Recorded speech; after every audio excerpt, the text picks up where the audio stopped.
Christmas tó lọ yìí 25 tó lọ yìí mo jẹ oúnjẹ wọn sọ mo pé sì kankan tó kí mi pẹ̀lú yẹn èmi ò bá yín tẹ̀ lọ́rọ̀ ẹ̀sìn wa. Ànọbí Muhammadu lápẹẹrẹ tẹ́lẹ̀ máa tẹ̀lé gbogbo ìgbà ṣé lóòótọ́ láyà yẹn. èmi ò tẹ̀lé Ànọbí gbà yẹn ṣe gbọ́ tẹ bá fẹ́ gbọ́ dáadáa ẹ gbọ́ nǹkan tèmi ń sọ Ọlọ́run gangan tó dé mi tẹ̀lé ṣe gbọ́. Àfa sọ pé àwọn ò tẹ̀lé Ànọbí o. Ọlọ́run tó dé mi tẹ̀lé. wọ́n dẹ̀ kírun márùn-ún.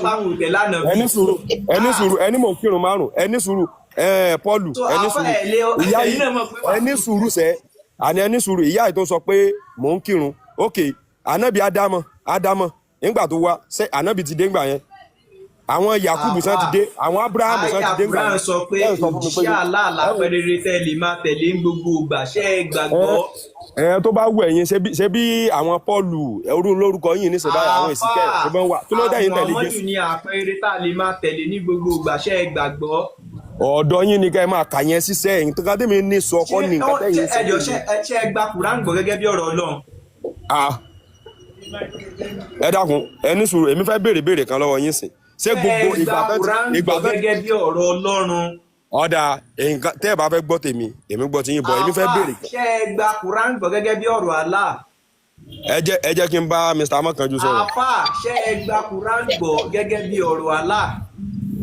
wọ́n ti ń dìnnà ìkúrẹ́ àtàlà. nǹkan tèmi ní sọ kọ́ lè dákẹ́ yín sọ ẹ tí mo fẹ́ bá sọ̀rọ̀ gàgà ẹ jẹ́ kí n bá wọn sọ̀rọ̀. àfà ṣé ẹ gba Kùránì gbọ́ gẹ́gẹ́ bí ọ̀rọ̀ Allah. Brapọ̀ ẹ jẹ́ kan láàdì ẹjọ́ ẹ jẹ́ kan sọ̀rọ̀ wọn délẹ̀. ẹ jẹ́ fún 3 minutes. ọ̀rọ̀ ńlá wà ń bẹ̀ ẹ jẹ́ kan láàdì. ẹjọ́ torí ṣé dátà yín mò ń lò ní àbí ẹ̀yin lè ra káàdì fún mi ẹ̀yin kọ́ lẹ ṣe dátà fún mi kí ẹ̀yin lè ra fún mi mo ní mo fẹ́ bá yẹn sọ̀rọ̀ ẹ̀ kàn ń sọ̀rọ̀ sẹ́yìn lẹ́ ń bọ́ mi ní kí ni mí nìyẹn. Brapọ̀ ó dẹ̀ mọ́ bínú sẹ́yìn lẹ́ ń bọ́ mi ní kí ni ìtumọ̀ gbogbo yẹn. ẹ sọ̀rọ̀ yín sẹ́ ẹ mọ́ bínú. Mr. Amokanju ọlá. Hello.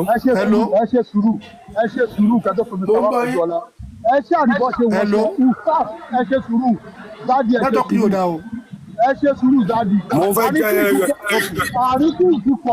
àrífín ti pọ̀ jù àwọn mufti ti wà àti stars wa lẹ̀ ń larúkọ mọ́ lórí bẹ́ẹ̀ yẹn àti broda Amokanju ọlá stars wa àti mufti wa lè wà lókè yẹn. àbí o láti Jamiu wa àti akadi wa lélẹ́yìí. mufti pọ̀ stars Amokanju ọlá bẹ́ẹ̀ bá ti lè pè wọ́n bẹ́ẹ̀ ẹ fọ́ sílẹ̀. ẹ wo ẹ̀yin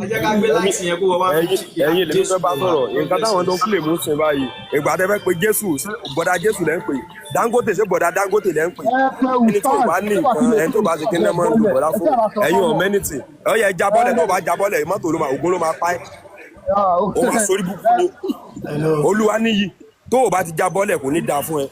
wọ́n ti sọ pé a máa mọ̀ wọn pẹ̀lú èso wọn. ó ti fi wá ẹ̀wọ̀n. Prophet ẹ bá wa download fídíò yẹn jọ mo fẹ́ bá wọn post gbogbo ẹ̀. ọmọ ẹrú rìkọ́dù aspect ibẹ̀ yẹn. ọmọ ẹrú.